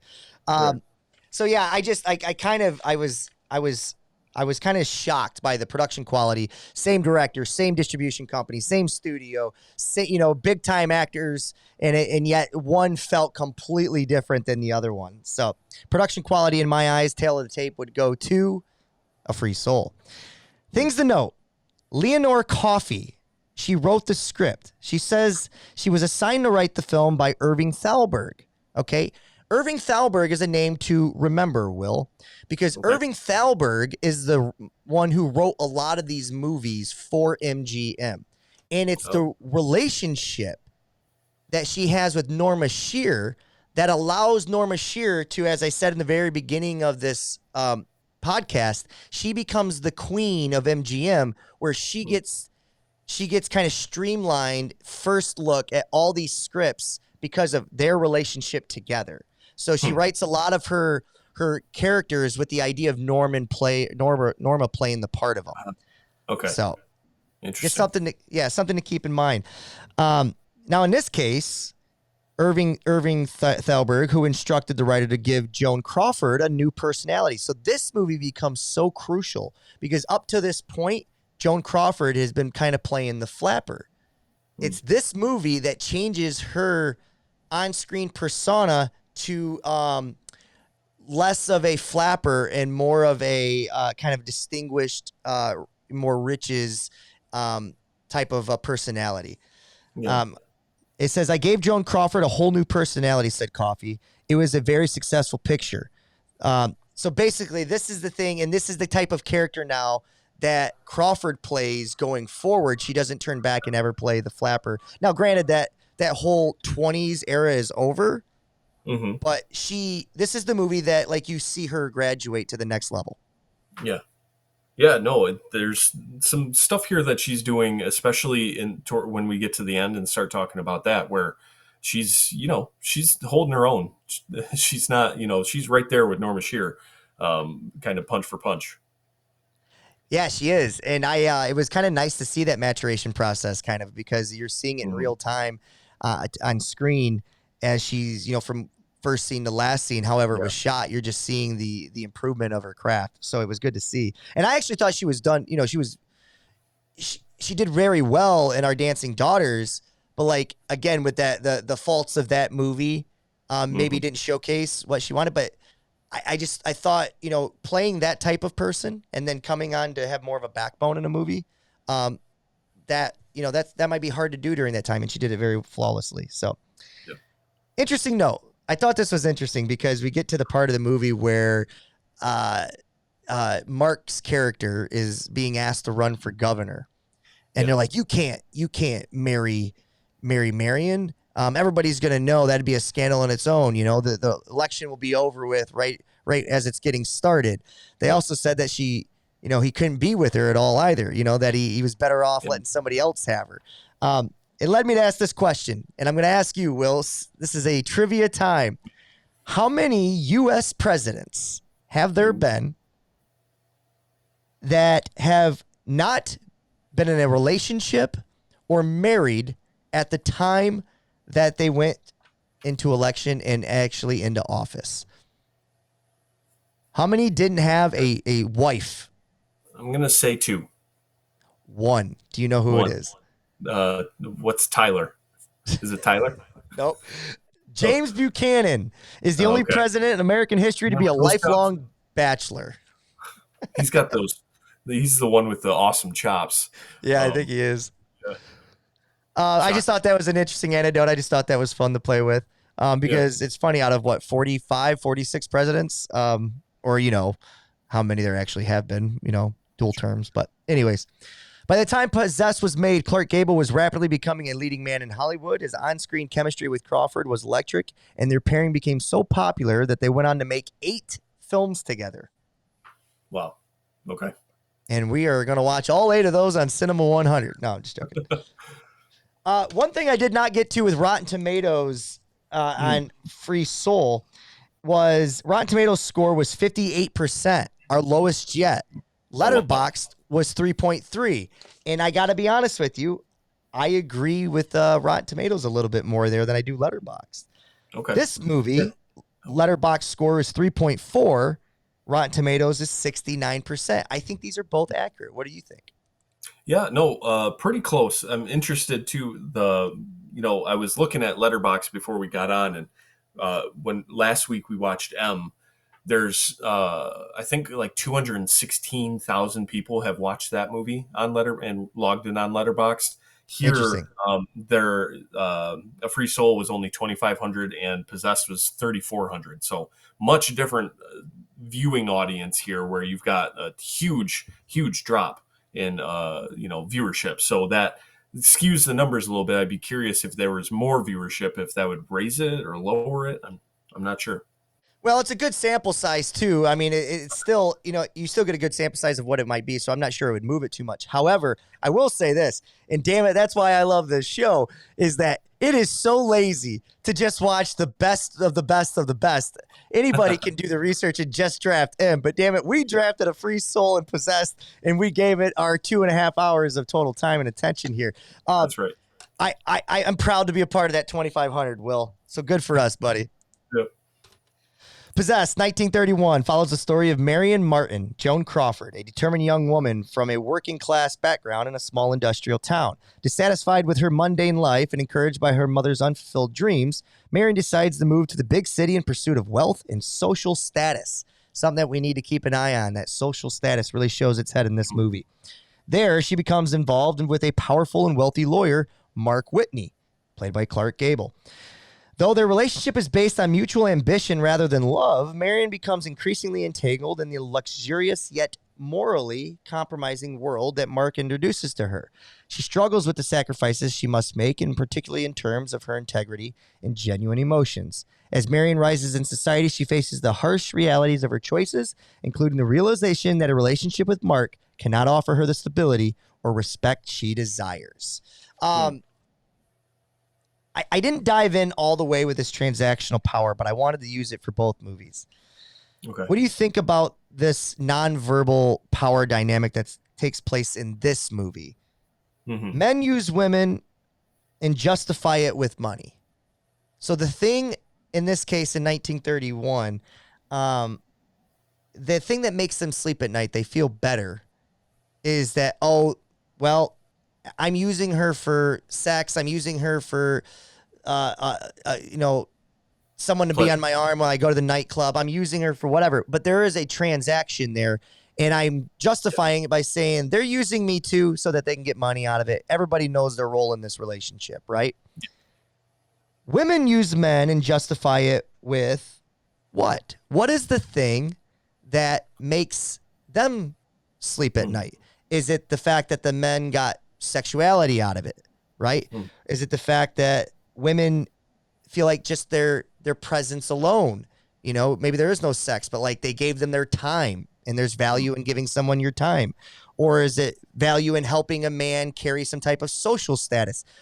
What is the transactional power that you see from Joan Crawford's character that she's using as transactional, as a transaction to get, and what is the thing that helps her sleep at night? Oh, well, I think by the end of the movie, she's maybe not sleeping so well at night, right? Okay. So that's part of it. Here is that there is a bit of a moral claim that's being made, and like it's okay to want to come out of the slums, right? It's okay to want to advance. It's okay to want to climb the ladder. But if you're compromising yourself or using yourself to do it, there might be some sacrifices you're making that aren't going to sit well by the time you get to the end or the time you get to the top of the ladder. So I think that's kind of what's going on here. Her rise is the transaction. Like she just wants to not, eat warm ice cream, right? That's part of it. But I think that's what she's using. She's also benefiting from this relationship. And, I'm pretty cynical, so I kind of look at most relationships as transactional. So this makes a lot of sense to me. They are, right? Just like someone said once, there's no such thing as a selfless act, right? Because there's a reciprocating effect that comes to you. You feel good about it. So like when you break anything down, you're right. Everything is a transaction because you wouldn't do it if there wasn't some type of reciprocating feeling your Right. way. I just was curious about what your thoughts were on that Yeah. that little thought piece there. Let's go into the scenes. Let's get into the movie. Okay. Important scenes, opening credits, and title card. Factory lets out, and out comes Marion. Right away, the production quality stood out to me, man. We see the kind of this, the smoke coming out of the chimney stacks, and then we just get this weird kind of wonky camera movement down to see all these people coming out of the factory. It wasn't smooth. I asked a question once on the show about like when was stabilizers for cameras. I don't know that they're around yet or not, but other people have found a way to perform these shots a little more smoother. It just didn't feel like we got the production quality out of this movie like we were supposed to. Yeah, I think he's trying though. So that's one thing that I noticed here is that it seems like as a filmmaker, he's trying other things. It was a little less boring. Like the first movie was kind of boring from a technical perspective. Sure. There wasn't a lot going on. Here he's trying stuff. Like when that train shot comes up here in a minute where it's kind of going by and she's looking in all the windows. I thought that was kind of cool. And then the scene at the end where, we'll talk about that, I'm sure. But I thought there was some cool stuff that he was trying, even if it didn't work all the way. Yeah, and I don't think I had an issue with any of his efforts. I just think he didn't have the tools or whatever was needed in order. But I don't understand why he would have the tools on one and not the other. It just from the pure, like, it almost looked like they used a shittier camera. You know what I mean? Or again, it could go back to the remastering. That very much could be that movie a Free Soul could have been remastered, and this one just might not have been. Yeah, I feel like that's probably part of it. True. Okay. Important scene 1. Factory lets out and comes out Marion, who is met by Al. He is still hammering for her affection. She wants more out of life, and the train comes slowly, and Marion can't help but be enamored by the life of riches being showcased on the train. I really enjoyed the way they kind of showcased this little, right? It was almost like we were getting 5 or 6 scenes in one setting. It was really nice. Yeah. No, it was really cool. I'm not even sure how they would have shot this. They built a track, or maybe she was on a track and they were moving her. Ooh, interesting. To kind of from one window to the next. I don't know exactly what they were doing, but I thought it was pretty neat. Yeah, it definitely was. Man on the train shares a drink with Marion. This man ends up being Wally Stewart. Gives her a glimpse at a different life. She shows up to her home where she's supposed to have dinner with Al and her mother, and they're sitting there preparing dinner, waiting for her. She's drunk and giggly, and Al doesn't like it. They have a fight, and she tells him and her mother that she can get the most out of her life, just like any man can. That's an important statement in 1931. If I'm a little girl and I'm at the theater watching this for whatever reason, that's important for me to hear. Yeah, no doubt. No, that's I think the contrast here, and the reason why this I think ends up working a little bit better than a Free Soul, is because they're actually focused on the point, on the theme. Whereas, in a Free Soul, we kind of all over the place and don't quite know exactly what's going on all the time. Here, there is a little bit more of a laser focus on what they're trying to accomplish, which is, Marion getting what she wants. Yeah, and to me, you're right. The story just doesn't lose track of itself. And because of that, we continue to give it our attention in good favor. I actually think this movie does get better as the movie goes on. Right. Yeah. So interesting, because when we originally did this, I thought you were going to go the other way. I thought we were going to, but I'm glad. I knew this was right to do it together. Yeah. So Possessed, halfway through these two movies, if you were to just watch the first halves, Free Soul is a better movie. When you get to the midway point here in Possessed, that's when, the movie goes up, and Free Soul is kind of the opposite. So that's kind of what I was getting at the beginning of the podcast here. But hey, there's an old saying in wrestling, baby. I always bring it back to this. They're only going to remember the finish. And if the finish ain't good, they're not going to remember it. And that's the problem with the Free Soul. Important scene number 3. Marion arrives in New York and shows up at Wally Stewart's residence. Wally tells her some advice: to find a rich man and make her way through him. I like Wally just telling her, hey, you're not going to get it through me. Okay, I don't want you to get it from any of my friends. As a matter of fact, I want you to get the hell out of here. At least he's honest with everything he's saying, right? As a matter of fact, there's a quote. Oh, I didn't write it down. I must have mistaked it. That's okay. But basically, he tells her, my advice is go and find a rich man because there's no place in this world in 1931 for you to get rich on your own without using your sexuality or your good looks. Right. Yep. Whether you like that from this character, you like that message, at least the character is being honest the way he sees the world. She sees a couple of Wally's friends walk into his place, to which she follows. She is as direct as she can be with Mark Whitney, who's played by Clark Gable, and tells him that she's only after his money. He takes her to dinner anyway. Transactional power there, right? Yeah, so for sure. Both know what they're getting into right away. No doubt. Port scene number 4. It's a short scene, though. Mark and Marion go to dinner. It's all in French. She orders it anyways because she's just a proud, stubborn American. That's what we do. Instead of saying we don't know what the hell it is, we want roast beef, I want the mashed taters, and I want some string beans. Yep. Perfect. And he says, I'll take the same. And right away, Mark asks her if she's always known what she wants so quickly, to which she responds with a simple yes. He follows it up by telling her that he can have a woman like that he can help a woman like that. After that, we kind of go ahead 3 years, and again, it's just the ripping off of the calendar. Are you okay with the way this movie jumps? I didn't find it to be distracting. It was efficient. They did it the right way. Right. Yeah. They made it explicit. They made us understand what they were doing, and it saves time. Sometimes you don't need to see like 3 scenes of her getting better at, being a hostess, right, at parties. Sometimes all you need is to know that she's not good at it, and then the next scene she's good at it. 3 years went by. She's going to be good at it. So you're right. Efficient's the right word. This movie's 14 minutes less than A Free Soul, and I think it's because they spent 14 minutes in the damn camping trip, and if they would have just trimmed that down to people pulling off 3 months on a calendar, I think we would have been better off, but we move on. Marion is now reading the menu in French, like you alluded to. Mark and another gentleman off in another room sharing a drink also share a conversation about why he won't marry her. Apparently, he was once with a woman, and she treated him poorly. He doesn't want to ruin anything with Marion. Very noble man. And in this movie, he's pretty noble the whole movie, and for the most part, right? As far as like, he's not with another woman. He's true and honest to what he's saying. He's honest to his friends. He just doesn't want to make an honest woman of her, but he's not like he's hiding her from any event that he goes to. So where are you at with, does this man really exist in 1931? That's a good question. I'm not sure.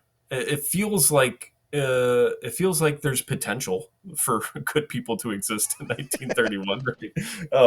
No, I think the truth here is they both still at this point, at this scene, understand what the relationship is, and that breaking point is how they're both starting to feel after this scene and pulled one way or the other. So I think, if he's getting what he wants out of his transactional relationship, and she is too, then it's going smooth. So, yep, I agree with you. There's actually a line that comes up in scene 10 that kind of talks about the downfalls of a transactional relationship, and we'll get there. Marion and Mark share a moment as she is getting ready. They are going through, this was just a simple scene, but I thought it was effective. It really showcased like chemistry between those two. This was the anniversary present scene, right? Marion and Mark share a moment as she's getting ready. They are going through their anniversary presents from Mark to Marion. They kind of went from one present, said this was our 1-year anniversary, this was our 2-year anniversary, this is our 3-year anniversary. And it was impactful because it showcased how much they're still in love 3 years in, right? Right. And I thought that even though it was small, I felt like it had a place. But we do get to the 3rd year, and the ring, and this is kind of the first time we see a bump in their relationship, right? The only thing we get is the ring seemingly gives Marion pause. If you remember, there was just when he's talking about the ring and why, he doesn't need the marriage thing, or she doesn't need that. She kind of almost looks directly into the camera almost like an eye roll, even though it wasn't. It was just like, you can tell that she's a little bothered by not becoming an honest woman. Yeah. Right. Yeah. That's the societal pressure, right? Like the thing that you can't ever quite get over is how strong that pull is, right? No matter what you really want, you're gonna feel that pressure or that judgment from society, because it's built into us. It's inside of the way we feel is the society we come from. So yeah, definitely a player.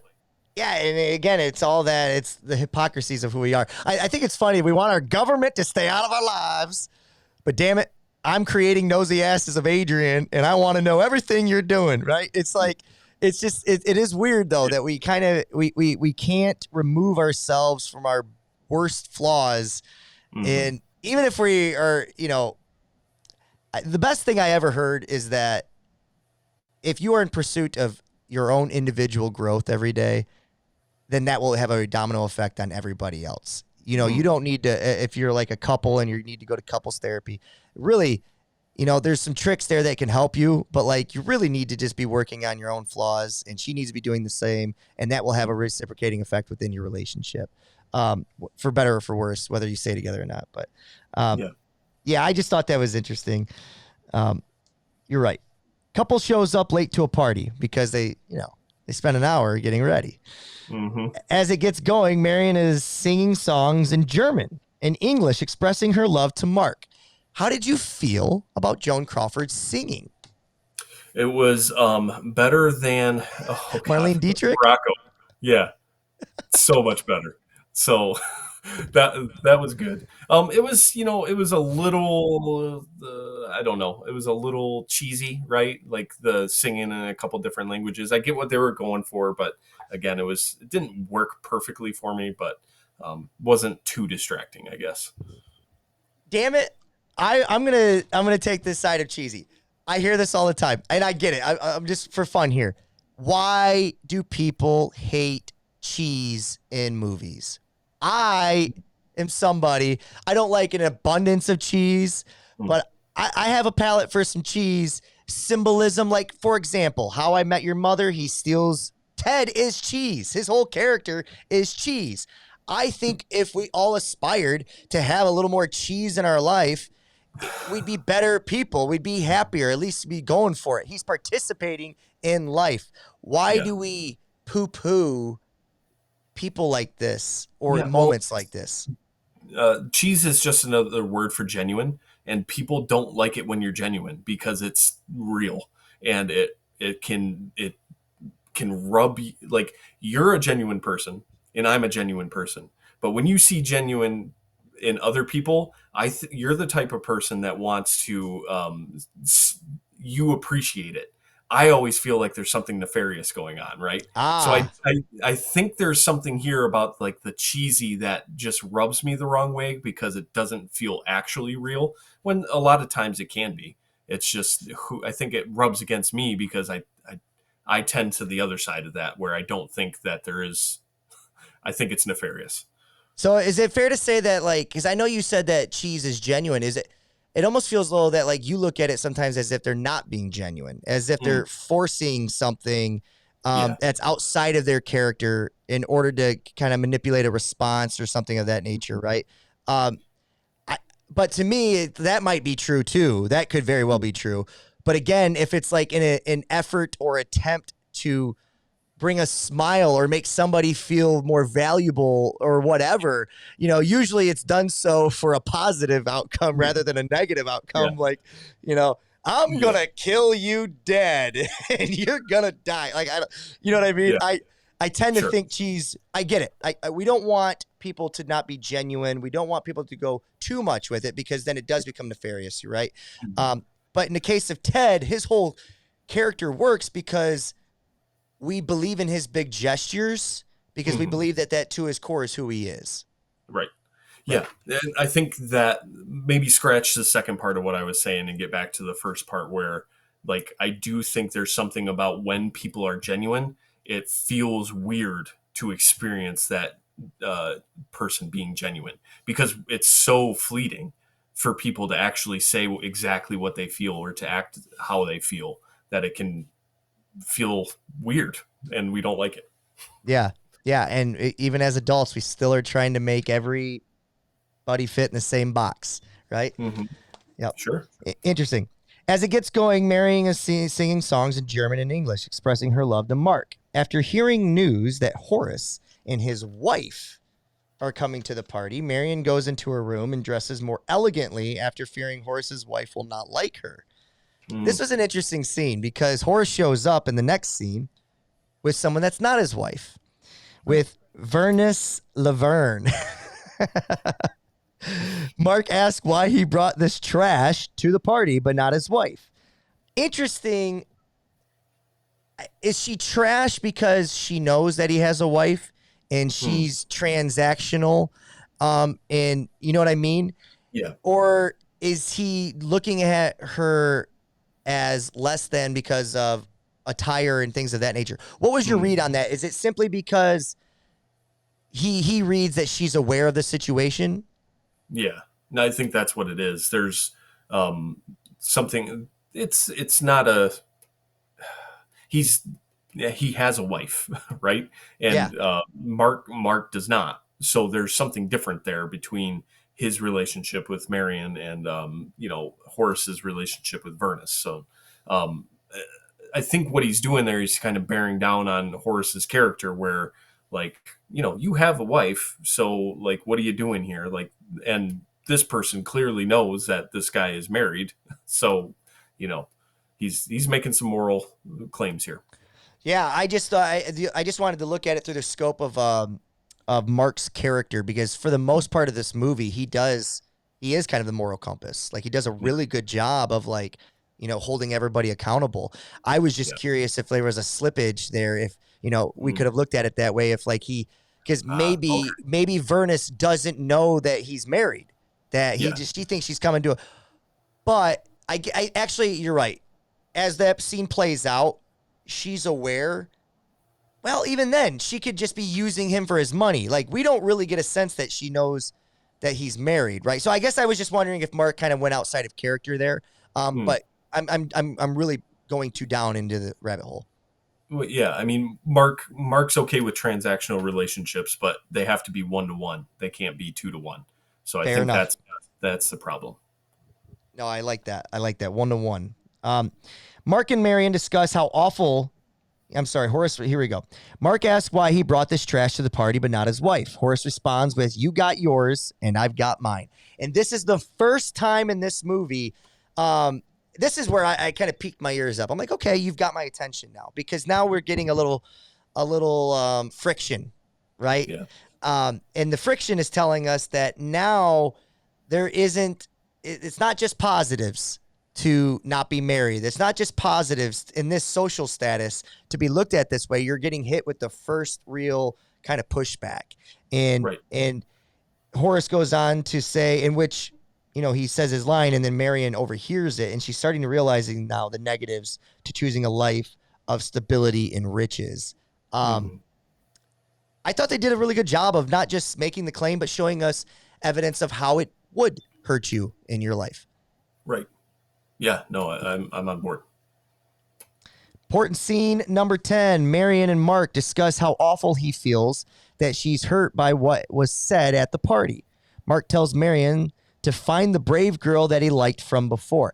This is an interesting scene too, because she's hurt and he's still not willing to back down from him not marrying her, right? Mm-hmm. So he's trying to say, look, go back to the girl you were in the beginning when you showed up so brave, and these things wouldn't have hurt you, right? But there's this great turn where Joan turns around and she kind of snaps like a Norma Shearer does, not necessarily in an angry manner, but just she goes from sad but trying to portray she's happy. There's a tear left on her cheek, and she's saying all the right things to Mark, but she's not making that transformation as a person. Right. Yeah, no, definitely some tension here inside of Marion, where she has this whole time wanted one thing, but it's starting to turn, right? And I think that's the mistake we make as people is we get so, the best example here is like there are certain types of people who go to a restaurant and they get the same thing regardless of, how many times they've been there. They just want the same thing. And then there's people who want to go to that restaurant and try everything that's on the menu because, they just want to experience all the things. Part of that is there are the people who don't want to experience the new thing on the menu are the people who aren't okay with adapting to who they're becoming. And because change can happen regardless of whether you want it or not. So I think that's what she's kind of reckoning with here. Man, I feel so attacked right now. I can't even tell you. My damn chicken tenders. No, I'm just joking. No, touche. I get the greater point of what you're making. I'm totally on board with it. Al Manning is showing his head back in here. So important scene number 11. Al Manning is now in town. 3 years have done him well. He's being successful at contracting. Mary and him share stories of his success. Marion is pretending that all of Mark's things are her things. She's pretending that she was married. She's pretending a lot and not being genuine anymore or honest with Al. Mm-hmm. At that part in time, I keep wanting to call him Ace now, but it's Mark. Mark shows up and Al is very enamored with him, realizes that, again, he can get some type of benefit from knowing him. They decide to set up a meeting in Mark's office. Port scene number 12, Mark and Al talk business in Mark's office. Mark tells him that he will push his business to the man who makes the decisions because he's very ambitious. They start talking, and Al reveals that he needs to get the contract so that he can win the affection of Marion because she's still available. Mm-hmm. And this is now where Mark is seeing the negative effects of her not being available or of her not being married, right? So right. I just thought I was very impressed with the second half of this movie because I just never thought we were going to get there with the first half. I really didn't. And maybe that was just, a lot of preconceived biases going in just with the simple fact of I thought Free Soul was going to be a better movie. And at this point, I haven't seen Free Soul yet. So now I'm like pleasantly surprised sitting in my chair going, okay, Possessed, everything's starting to come together here. I was very much impressed with this scene and how it navigated both sides feeling the effects. For sure. And it's setting up very cleverly the ending scene, which, sometimes you get this big scene at the end of a movie like in Free Soul where you've got this awesome speech, but it kind of like falls flat because the rest of the movie didn't set it up the right way. Whereas here you get this final scene and it works perfectly because of the way it was set up. Yeah. Imagine City Lights if we didn't have all that set up prior to it, right? You don't feel that impactful moment at the end of that movie. Right. And to me, it's going to stick with me the rest of my life just because of how, I'm on the edge of my seat in this silent film, this comedy, this about a tramp trying to get, the affection of this girl to just this blind woman to know that it's him, and is she going to make the right decision? So anyways, we move on. Mary and Mark are at Coney Island. Marion learns about the reasons why Mark has been so upset. Marion sits in a dark office over listening to Mark and his peers discuss his willingness to accept their offer for him to run for governor, but he does so and states that he wants to marry Marion, and they tell him how bad an idea that would be. He then tells them that he's withdrawing his running for governor because he wants to be with her.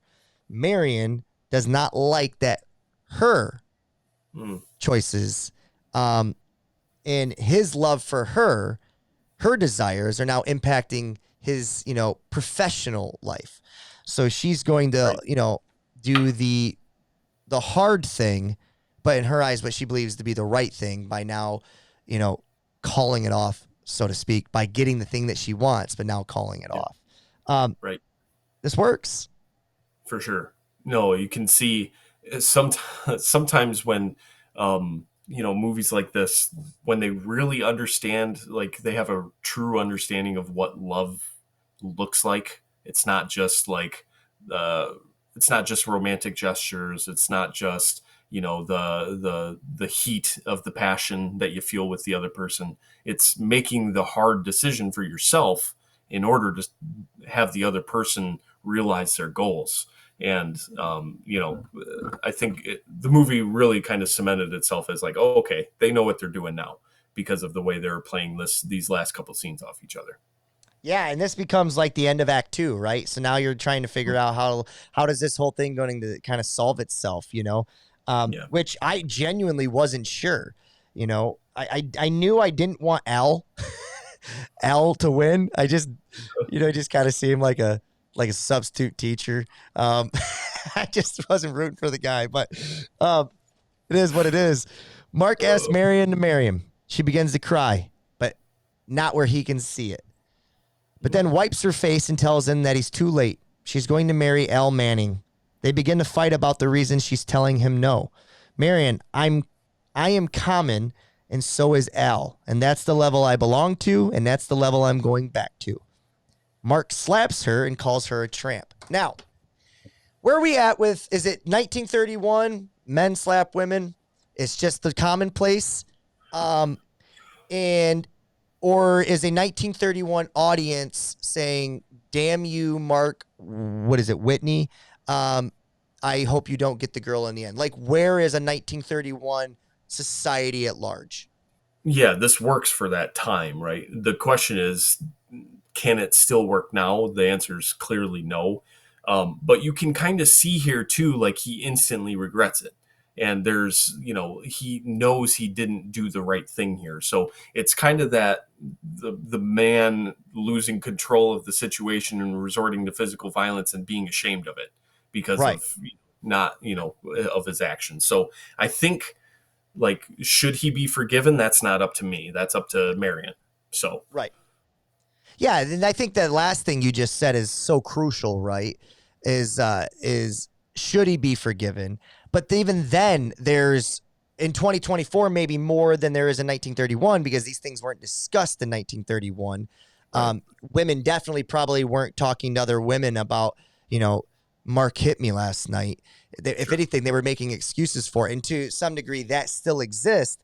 However, in 2024 now, if a situation was like this was to play out and Marion decided to stay, there's a societal pressure now that comes with, well, women like you, then you'll deserve what you get in the end because you didn't walk away, right? There's that stigma that comes with it too now. You see what I'm saying? So like you're almost damned if you do, damned if you don't by society's terms. Sure. And I mean, it's also like, it's hard not to think like that because someone who breaks once like that and harms somebody is probably going to do it again. At least I think it's safe to assume, but that doesn't give the benefit of doubt to people changing. So that's the real question here. I think that we're kind of flirting around and maybe getting out of the skis of the movie a little bit, but that's okay. Well, I'm just always curious comparing our audience to theirs. You know what I mean? And I do, we do try to bring in the society. So I think there's a place for it.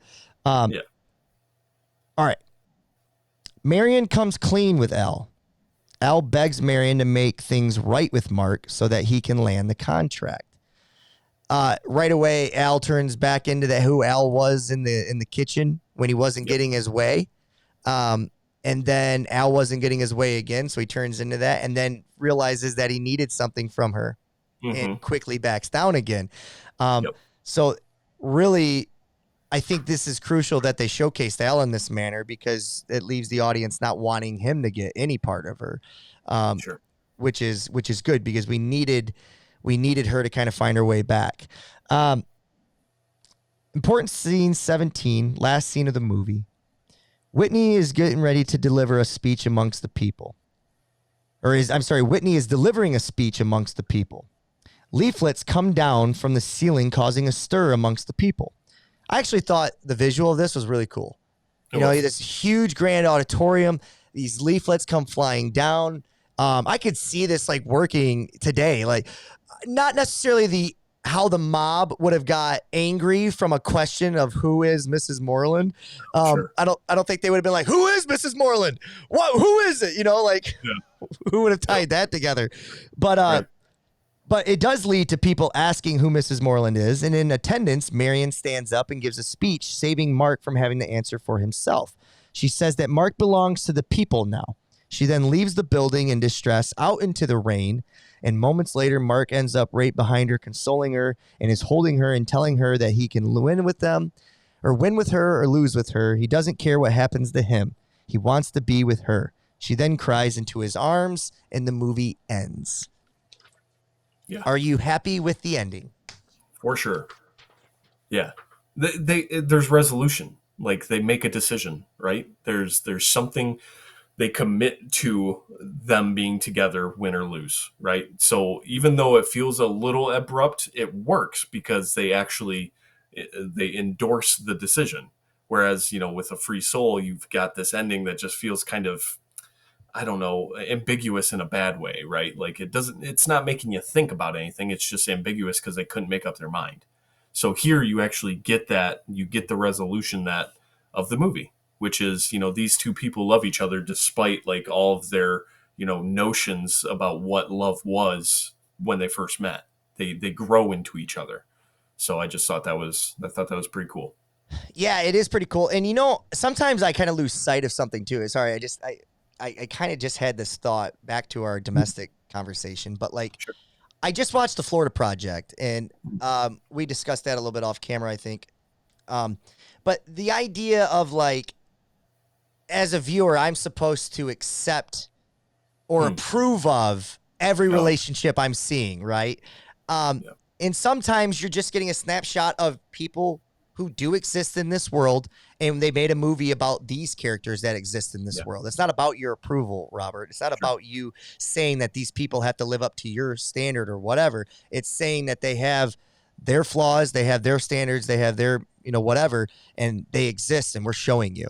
I'm not saying that Mark Whitney is not redeemable and doesn't deserve Marion's love here, because I do want to give the benefit of the doubt to Mark and say that he's learned, changed, grown. It will never happen again. So, there's that. However, I just wanted to kind of share that because some people that maybe look at that as a non-negotiable, maybe can't enjoy the ending of this movie because they don't approve, right? Yeah. And sometimes that doesn't, maybe that a movie doesn't have to have your approval. Yeah. Right. And I think I kind of said it earlier, like it's not up to me to forgive him because it's not, my relationship. It's up to her. And as far as I'm concerned, like if he feels truly remorseful in those moments after, like he feels like he made the wrong decision in that moment. So if you truly repent, right, you can be forgiven. And that's not up to me. That's up to Marion. No, but it does have a residual like domino effect. And the only thing I mean by that is like guilty by association type thing, right? So like Sure. If I say to you, did you like the film? And you're like, yes. And I say, okay, did you like the ending? Did you want them to get back together? Right. And you say, yes, I did. And you give your reasons and they're righteous and everybody, you know what I mean? Whatever. But as a peer of yours, I could make a judgment on you right now. Again, that would go to, well, what kind of friend of mine would do that? The type of thing. You don't want to go down that hole. But I'm just stating that like there is a domino effect that it does get connected to you somewhere where let's say you and Mark were friends in real life, and now you have to hold him to a standard where you're like, hey man, I'm not cool with what you did. Whatever. What you see what I'm trying to get at as a viewer, tying it back to the viewer though. It's like, okay, did you like the movie? Did you like the ending? Are you okay with what, how it played out? Because that does to some degree say something about us, the viewer, and how we conclude the movie. Does that make sense? I guess that's why I guess I just think that's why the question is fair to ask. But you're right. No. I get how you're processing it. Yeah, no, it's a fair question to ask, but I think it comes down to I don't judge people in their worst moments, right? I look at people as I look at character as a whole, and totality. I look at character of like, what is your worst moment versus like, if his worst moment is that moment and it never happens again, like we can acknowledge that he did something wrong without condemning him. Yeah. And it really gets pretty simple for me, because at the same time, like, if that's a non-negotiable for you, I'm not asking you to love this movie, right? Right. I think there's a line there where we always want everything that we see as moral to be the only way. And Right. I think there's gray area for us to kind of just say, well, I disagree here. Yeah, no, and there is 100%. I like fleshing these things out. So, Yeah, no. themes, social status, rich versus poor, marriage versus non-traditional marriage or non-traditional love, infidelity, moral ambiguity, lots others. This movie did a better job of staying on theme? We've already discussed that. Yeah. Do you think there's a big claim to be made by Clarence Brown here? And if so, what is it?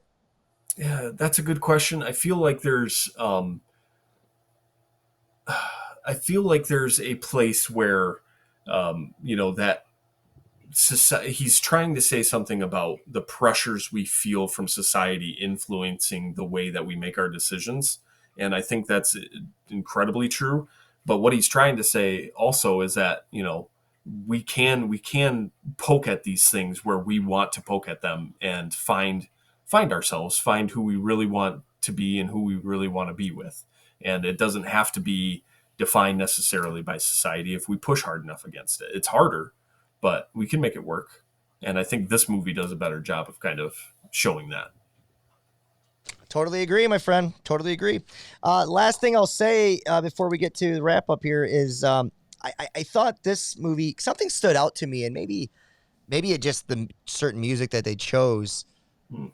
Soundtracks to movies. There was a clear moment in this movie where I was like, oh, shoot. Like when Marion kind of turned down his marriage, and when she finally had a moment to herself, like the sound, like music came on the screen, and it was sad. And it wasn't like anybody in the background. They weren't like at a club or anything like that. Or, there was no music on. It came in. I don't know if have we seen that yet? Like an actual, like an emotional manipulation of the audience by adding in music that's not genuinely happening in the environment in which they're in. Oh, have we sure. seen that yet? Yeah. So what movie? I want to say it's Our Dancing Daughters. Is it Our Dancing Daughters, or where there's the theme where every time the main character is on screen, it kind of has that same kind of theme that kind of plays throughout. So, I think there is some soundtrack that we've run into, but not a ton. Yeah, it really stood out to me because it just felt like it came out of nowhere. I was like, oh my gosh, there's soundtrack to this. And there's not a lot of soundtrack in these movies so far. So, but yeah, other than that, Will, what was your rating on these two movies? Where do you fall on the Letterboxd scale? And, who won the double feature? Oh yeah. I mean, who won ended up being pretty clear in the end to me. It was Possessed, won the tail of the tape, as you kept calling it. I had written down as we talked, I actually started to write like a Free Soul a little bit less than where I had it. I kind of had it sitting at 3.5. I'm probably going to end up at a 3 because I still think there's a lot of qualities about this that I liked, particularly the performances. And then with Possessed, it's probably in the 4. I still think it's a little limited in what it's trying to do, which kind of, you can be a good movie and not, and you can maximize yourself as a movie, but not be a masterpiece, right? So that's kind of where that is for me, like a 4. So fair enough. I'm at a 3 with you on A Free Soul. I think just minimum. If Norma Shearer's on my screen, I'm giving it a 3. I don't even care if I could be muted. Dude, I'm watching Norma Shearer and all the wonderful things that Norma Shearer is. And then I'm at a 3.5 with Possessed. I was probably at a 3, and it grew as the movie went. But totally enjoyed Possessed a little bit more than A Free Soul. But I'm glad we did this double feature because especially this one felt like a true double feature because similar director or the same director. We had a common actor in Clark Gable. And it was great to kind of see Joan Crawford and Norma Shearer kind of like I was kind of hoping almost that Ace was going to be more like Mark and kind of see who we thought deserved the affection of at the end. But Ace was not deserving of anything other than what he got, I guess. So, so yeah, let's ask the questions real quick. Obviously not a masterpiece. Should this movie have been drafted? Yeah, I think so. There's enough names here that it's nice to see like how they're doing in 1931, but also like you pit two movies together like this, it gives you a kind of an idea of what the themes are at the time too. So yeah, I think so. No, I agree, and I think if we look at if we just look at the best movies according to the box office or critics or whatever, we really are doing a disservice to the totality of that year and where other sub genres or subcultures might live of, like little pockets of society that might exist that we otherwise might not know exist during that time if we don't choose movies like this and take a chance. And I think the reason we took a chance on them is because of, we wanted to see how is Norma Shearer going to back up her performance. And it really showcases why with a Robert Z. Leonard, with a better writer, when you get better resources around someone's talent like a Norma Shearer, and you get other Norma Shearers in their particular area, how it makes for a better movie, right? So someone like a Robert Z. Leonard could come on the screen where Clarence Brown might have failed and said, hey, Norma, I think you're dialing it up just a tad bit too much here. Let's cut that back. Let's try it again. And you still get to see the brilliance of Norma Shearer rather than the overacting in which we got. So, like, that's just the things. But I'm glad we drafted him, my friend. So yeah, for sure. 1932 is where we head next. I'm excited. Yeah, me too. I haven't done hardly any looking ahead, so I'm not sure if we've got any big names coming up, any big films or what, but I don't know anything about 1932. I'm sure we'll get some movies where we're like, oh, really? That came out. That's kind of my favorite thing is to sit down blind and then like, oh, and then come and talk with you about it. So next time you guys hear from us, we'll be giving you our Oscars of our 1931 year. Will, I want to add one category. So we already have the big six. I want to add one, and that is just what is the most memorable moment? The thing that you will remember the most. And I've stooged mine off already probably a few times, but going forward, like what's the one movie that you will remember for what scene or what thing or what idea, even if the movie fell flat, but they presented an idea that was new. Like, what's the thing you're going to remember the most from that year? And we'll revisit it next week. Sounds good to me. All right. The rest of you guys know where to find us and keep enjoying movies. We'll see you. All right. See you guys.